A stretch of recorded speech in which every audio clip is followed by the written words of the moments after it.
एक बार फिर से आप सभी का स्वागत है। हम अध्ययन कर रहे हैं कुरिन्थियों के नाम पौलुस प्रेरित की दूसरी पत्रिका और अब समय है कि हम उसके 12वें अध्याय और 11वें वचन से आगे का अध्ययन करें। 11वें वचन से अध्ययन करने से पहले जैसा मैंने आपको पिछले संदेश में बताया था कि जो तीसरा स्वर्ग है इसके विषय में आपको मैं बताऊंगा कि यह तीसरा स्वर्ग क्या होता है। मेरे प्यारे भाई बहनों, हम देखते हैं आज हम जो बाइबल पढ़ रहे हैं वो ट्रांसलेट की हुई बाइबल है और अलग अलग भाषाओं में वो बाइबल आज हमारे पास अवेलेबल है। और जब ये बाइबल लिखा गया है तो हम ये जानते हैं कि ये 3,500 साल पहले से लिखना शुरू हुआ, मूसा के द्वारा लिखा गया, फिर आगे चल के और ज्यादा प्रभु के जो लोग हैं उन्होंने लिखा। मतलब अलग अलग समयों में अलग अलग भाषाओं में अलग अलग लोगों के द्वारा इस बाइबल को लिखा गया। और नया नियम भी हम देखते हैं आज से 2000 साल पहले ही जो प्रभु के जो चेले हैं उनके द्वारा लिखा गया और जो प्रेरित हैं उनके द्वारा लिखा गया। तो यहां पर हम देखते हैं उनकी जो मूल भाषा है वो जिसने हम कह सकते हैं एंशिएंट लैंग्वेज, यानी कि जो पुरानी भाषाएं हैं जिनमें बहुत सारे शब्दों का वहां पर आविष्कार नहीं हुआ था। आज जो हमारे पास भाषा है उनमें बहुत सारे शब्द अवेलेबल हैं। यानी कि मान लीजिए आकाश गंगा का जो शब्द आज हमारे पास है, आकाश गंगा या ब्रह्मांड, हम ये सोच सकते हैं कि क्या ये 2000 साल पहले ब्रह्मांड का या आकाश गंगा का या सोलर सिस्टम का कोई वर्ड रहा होगा, क्योंकि वो चीज वहां थी ही नहीं। तो हम देखते हैं पुराने समय में जो आकाश है और उसके ऊपर का जो आकाश है, जो नीले आसमान के ऊपर जो दिखाई देता है, उसके लिए दूसरा आकाश संबोधित किया गया जहां चांद तारे हैं, और तीसरा आकाश उसे संबोधित किया गया जहां पर परम प्रधान पिता परमेश्वर का निवास स्थान है, जिसे हम स्वर्ग कहते हैं, जिसे हम रियल में हेवन कहते हैं। तो आज हमारे पास वो शब्द हैं कि हम उन्हें प्रोनाउंसिएशन कर सकते हैं कि ये हमारा ब्रह्मांड है, ब्रह्मांड माफ कीजिएगा, ये हमारा वायुमंडल है, फिर उसके ऊपर ये ब्रह्मांड है, और ब्रह्मांड के ऊपर भी एक और इस पूरे यूनिवर्स के बाहर एक ऐसी जगह है, वो तीसरा आकाश, यानी जिससे हम परमपिता परमेश्वर का निवास स्थान या स्वर्ग के विषय में हम जानते हैं। तो यहां जो 3 स्वर्ग हैं, तो पहला स्वर्ग का मतलब है यह हमारा जो ये वायुमंडल है, जो इस पृथ्वी का जो ये वायुमंडल है जहां आकाश के पक्षी वगैरह ये सब उड़ते हैं, ये वो पहला स्वर्ग है। और इसके बाद जब इस वायुमंडल के ऊपर जब हम अंतरिक्ष में जाते हैं, जो पूरा ब्रह्मांड है, जहां ये सोलर सिस्टम है, चांद सितारे, पूरी आकाश गंगाएं, जाइंट आकाश गंगाएं, सब जो ये पूरा यूनिवर्स है, पूरा जो ब्रह्मांड है, जिसमें हजारों जो है आकाश गंगाएं हैं और हजारों ग्रेट जो है आकाश गंगाएं हैं, तो वो जो है दूसरा स्वर्ग है। ये दूसरा आकाश और दूसरा स्वर्ग है। और इसके ऊपर भी, इन पूरे ब्रह्मांड के ऊपर, इस ब्रह्मांड से भी बाहर, होल ऑफ यूनिवर्स जिसे हम ब्रह्मांड का छोर कह सकते हैं, उसके भी बाहर जो जगह है वहां पर परम प्रधान पिता परमेश्वर का निवास स्थान यानी स्वर्ग है। तो इसी को तीसरा स्वर्ग कहा जाता है। पहला स्वर्ग ये वायुमंडल, दूसरा ये पूरा ब्रह्मांड, और तीसरा वो जगह जहां पर परम प्रधान पिता परमेश्वर रहता है। तो मेरे प्यारे भाई बहनों, अब हम 11वें वचन से आगे का अध्ययन करेंगे और मैं चाहूंगा कि आप इसको 11वें वचन से लेकर के लास्ट 21वें वचन तक पर्सनली रूप से पढ़ लीजिएगा। मैं यहां पर ओवरऑल तरीके से इसको अध्ययन करूंगा। और अच्छा तो यही होगा कि आप अभी इसी वक्त, अगर आपके पास समय है तो आप अभी इसे रिकॉर्डिंग को पॉज कर दीजिए, और अगर आपके पास बाइबल है तो उसे यहां से लेकर के 11वें वचन से लेकर के 21वें वचन तक पढ़ लीजिए। आशा करता हूं कि आपने इसे पढ़ लिया होगा। प्रभु आपको आशीष दे। तो मेरे प्यारे भाई बहनों, यहां पर आपने पढ़ा होगा, तो यहां पर हम देखते हैं कि कुरिन्थ की कलीसिया के प्रति पौलुस की चिंता बनी हुई है, और वो उस चिंता के कारण कहीं ऐसा ना हो कि ये जो झूठे लोग उठ खड़े हुए हैं, मेरे खिलाफ बोल रहे हैं, सच्चे वचन के खिलाफ बोल रहे हैं, कहीं ऐसा ना हो कि ये लोग भरमाने में आ जाएं। और इन्हीं बातों की कंटिन्यूटी में यहां पर पौलुस उन लोगों को अपने विषय में, अपनी सेवकाई के विषय में, अपने दर्शनों के विषय में, जैसा कि हमने अभी पिछले संदेशों में पढ़ा, वो उन्हें समझा रहे हैं, उन्हें अपने विश्वास में ला रहे हैं कि तुम लोग उनके भरमाने में मत आना, हम किसी भी रीति से कम नहीं है। पौलुस कह रहे हैं कि मैं मूर्ख बना, मैं हर बातों में मूर्ख बना रहा, हर बातों में अपने आप को मैं छोटा बनाए रखा, लेकिन आज तुमने मुझे विवश कर दिया कि मैं तुम्हें वो सारी बातें बताऊं। और तुम लोग अपने आप को किस बात में कम समझते हो? दूसरी कलीसियाओं से तुम अपने आप को किस बात में कम समझते हो? क्या इस बात में तुम कम समझते हो कि मैंने तुम पर कोई भार नहीं डाला? तो पौलुस यहां कह रहे हैं, तो अगर ये मैंने अन्याय तुम पे कर दिया है, बड़े व्यंग के तौर पे यहां पर पौलुस ने लिखा है कि अगर मैंने ये अन्याय तुम पे करा है कि मैंने तुमसे कोई दान नहीं मांगा, मैंने तुमसे कोई अपने आप को तुम पर भार नहीं बनने दिया, कोई ऑफरिंग नहीं मांगी, तो ये शायद मैंने तुम्हारे साथ अन्याय कर दिया, तो इस अन्याय के लिए तुम मुझे क्षमा कर देना। तो पौलुस यहां पर इसी तरीके से वहां पर उन्हें समझा रहे हैं, उन्हें बता रहे हैं कि तुम मेरे लिए क्या हो, मैंने निस्वार्थ रीति से तुम्हारे बीच में रहकर के प्रभु के वचन का सुसमाचार का प्रचार किया है, मैंने तुम्हें निस्वार्थ तरीके से अपने प्रेम को तुम पर ऐसे दर्शाया है कि मैंने तुम्हें आत्मिकता में बढ़ाने की पूरी कोशिश की है, और अभी में मैं चिंतित हूं कि तुम आत्मिकता में अपने आप को बढ़ाओ। और यहां पर हम देखते हैं कि 14वें वचन में पौलुस लिखते हैं, देखो मैं तीसरी बार तुम्हारे पास आने पर तैयार हूं, और मैं तुम पर कोई और भार ना रखूंगा, क्योंकि मैं तुम्हारी संपत्ति नहीं वरन तुम ही को चाहता हूं, क्योंकि बच्चों को माता पिता के लिए धन बटोरना नहीं, पर माता पिता को बच्चों के लिए। मैं तुम्हारी आत्माओं के लिए बहुत आनंद से खर्च करूंगा, वरन अपने आप भी खर्च हो जाऊंगा। क्या जितना बढ़कर मैं तुमसे प्रेम रखता हूं, उतना ही घटकर तुम मुझसे प्रेम रखोगे। तो यहां पर पौलुस कह रहे हैं कि यह मत समझो कि मैं अपने इस कार्य को रोक दूंगा, या मैं इस कार्य से दुखी हो जाऊंगा या आगे नहीं करूंगा। पौलुस कह रहे हैं कि मैं जैसा कार्य करता था मैं वैसा ही कार्य करूंगा, चाहे कोई मुझे दोष लगाए, चाहे कोई मुझे गलत कहे, लेकिन मैं जो कार्य मुझे जो प्रभु ने सौंपा है मैं उसको किसी भी रीति से नहीं छोड़ूंगा, चाहे मुझे अपने आप को पूरी रीति से तुम्हारे ऊपर लुटा देना पड़े, चाहे पूरी रीति से मैं तुम्हारे ऊपर खर्च हो जाऊं। तो यहां पर पौलुस का सच्चा जो कार्य है कलीसिया के प्रति यहां पर दिखाई देता है, और हमें इन सब बातों से यह शिक्षा मिलती है, यदि हम सेवकाई में हैं, यदि हम मिनिस्ट्रीज में हैं, यदि हम प्रचार में हैं,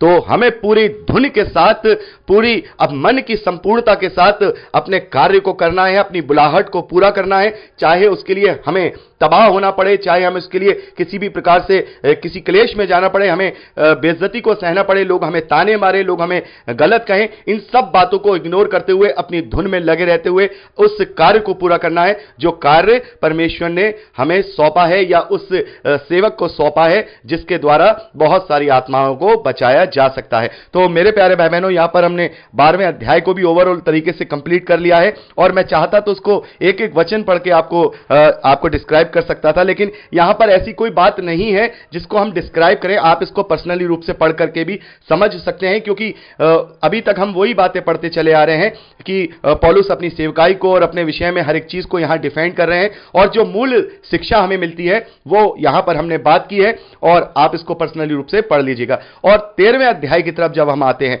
तो यहां पर भी हम देखते हैं ये अंतिम चेतावनी के रूप में एक छोटा सा आखिरी अध्याय है इस दूसरे कुरिन्थियों की पत्री का। यहां पर हम देखते हैं कि यहां सारी चीजें अभिवादन है और एक अंतिम चेतावनी के रूप में वहां पर कुरिन्थ की कलीसिया को वो लिख रहे हैं, और मैं ये भी चाहूंगा कि आप इस 13वें अध्याय को भी पर्सनली रूप से पढ़ लीजिएगा। यहां पे जो 5वें वचन से लेकर के हम 8वें वचन तक जो बात है उसे हम यहां डिस्क्राइब करेंगे। बाकी आप इन सभी वचनों को पर्सनली रूप से पढ़ लीजिएगा। जो पर्सनल अभिवादन है, जो बातें हैं जो कुरिन्थ की कलीसिया से कर रहे हैं, हम केवल वही बातें करेंगे जिनसे हम कुछ शिक्षा प्राप्त कर सकते हैं, या हम उनसे कुछ सीख सकते हैं।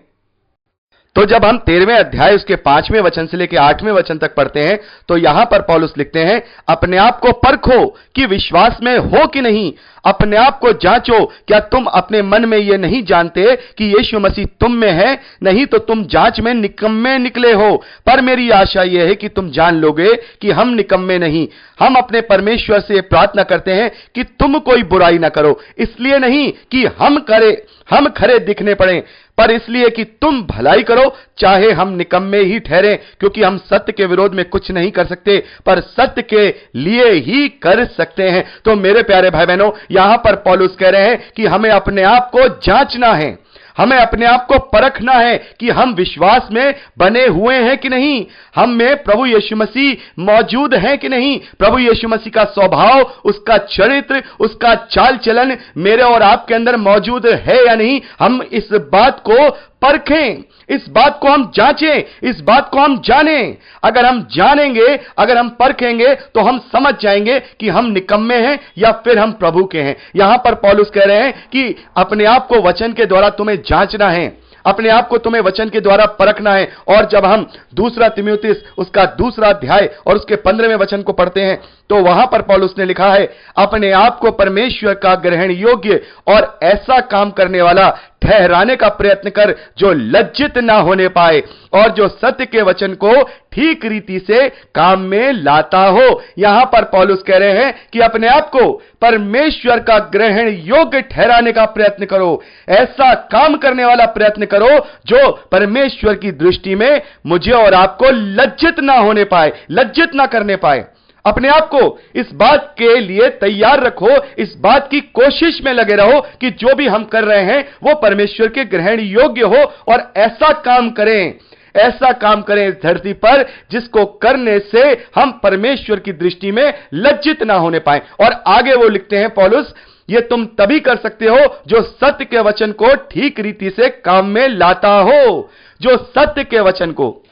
यानी कि प्रभु की शिक्षाओं को, प्रभु की बातों को, इस पवित्र शास्त्र की शिक्षाओं को, बातों को, आज्ञाओं को अपने जीवन में ठीक रीति से काम में लाता हो। ठीक रीति से हमें इस पवित्र शास्त्र को ठीक रीति से अपने जीवन में काम में लाना है। इस विषय में जब हम पढ़ते हैं, इस वचन को जब हम पढ़ते हैं, तो बहुत सारी बातें इस वचन के द्वारा हमें सीखने को मिलती है कि पवित्र शास्त्र को किस किस रीति से हमें अपने जीवन में लागू करना है। क्योंकि बहुत सारी अलग अलग चीजें हम इस पवित्र शास्त्र में पाते हैं, बहुत सारी घटनाओं को देखते हैं, बहुत सारी शिक्षाओं को देखते हैं, बहुत सारी कहानियों को देखते हैं, बहुत सारी आज्ञाओं को देखते हैं, बहुत सारी पत्रियों को देखते हैं, बहुत सारे रिश्तों को देखते हैं, बहुत सारी ऐसे बातें हैं जो शैतान के द्वारा की गई हैं, बहुत सारे ऐसे पाप भी देखते हैं। तो बहुत सारी चीजों को हम यहां पर देखते हैं। तो यहां पर पौलुस कह रहे हैं कि इस पवित्र शास्त्र को सही रीति से अपने जीवन में लागू करो। इसके विषय में जब हम दूसरा तिमुथियुस का अध्ययन करेंगे तो मैं बहुत ही विस्तार से आपको इस वचन के विषय में बताऊंगा,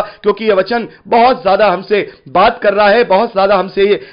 बता रहा है कि हमें अपने जीवन को कैसे जीना है। तो यहां पर बहरहाल हम ये बात कर रहे हैं कि पौलुस ने जैसे कहा अभी कि अपने आप को हम परखें, अपने आप को जांचें कि हमारे अंदर विश्वास अभी भी है या नहीं, कहीं हम विश्वास में कमजोर तो नहीं हो गए हैं। हम अपने आप को परख लें कि प्रभु यीशु मसीह हमारे अंदर है या नहीं, क्योंकि यदि प्रभु यीशु मसीह का स्वभाव और उसका चरित्र, उसका चाल चलन यदि हमारे अंदर उसकी परछाई में नहीं है, तो फिर हम किसी भी रीति से अपने आप को जीवित, पवित्र और परमेश्वर को भावता हुआ बलिदान करके नहीं चढ़ा सकते हैं, और ना ही हम उसकी सच्ची आत्मिक सेवा कर सकते हैं। तो एक मसीही विश्वासी को निरंतर अपने आप को जांचना और परखना है वचनों के द्वारा,